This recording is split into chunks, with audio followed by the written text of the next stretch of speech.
আগারগাঁও থেকে মতিঝিল অংশে ট্রেন চলাচল সাময়িক বন্ধ থাকায় চরম ভোগান্তিতে পড়েছেন মেট্রো রেলের চলাচল করা সাধারণ মানুষ। সকালে রাজধানীর ফার্মগেট ও বিজয় সরণির মাঝামাঝি জায়গায় মেট্রো রেলের রেলপথের একটি অংশের ভায়াডাক্ট দেবে গেছে, ফলে বন্ধ হয়ে যায় আগারগাঁও থেকে মতিঝিল অংশে চলাচল। মেট্রো রেলের কর্তৃপক্ষ জানিয়েছে, সমস্যা সমাধানে টেকনিক্যাল টিম কাজ করছে।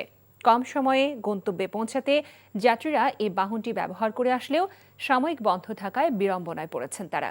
দ্রুত মেরামত শেষে আবারও চালুর দাবি জানান ভুক্তভোগীরা। তবে চালু রয়েছে আগারগাঁও থেকে উত্তরা অংশে রেল চলাচল। আমি ইয়েতে যাব, এই যে সচিবালয়। হ্যাঁ, তো আমি তো আইসা তো দেখলাম, আমি জানতাম না। তো এখানে আইসা দেখি যে মেট্রো রেল বন্ধ। আর মেট্রো দিয়ে মতিঝিল জেলাম হলে এখন এসে দেখি গেট বন্ধ। আমাদের তো এখন যেতে হবে, বাস দিয়ে যেতে হলে এখন অনেক সময় লাগবে। কম সময়ে যাওয়ার জন্য এসেছিলাম, এখন যাওয়া যাচ্ছে না, এখন বাসে যাব। 20 মিনিটের জায়গায় ওখানে 2 ঘন্টাও লাগতে পারে।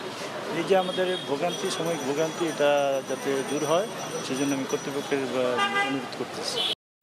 এনজিওর কিস্তি প্রথমবার বিকাশ পেমেন্ট করলেই 20 টাকা ইনস্ট্যান্ট ক্যাশব্যাক।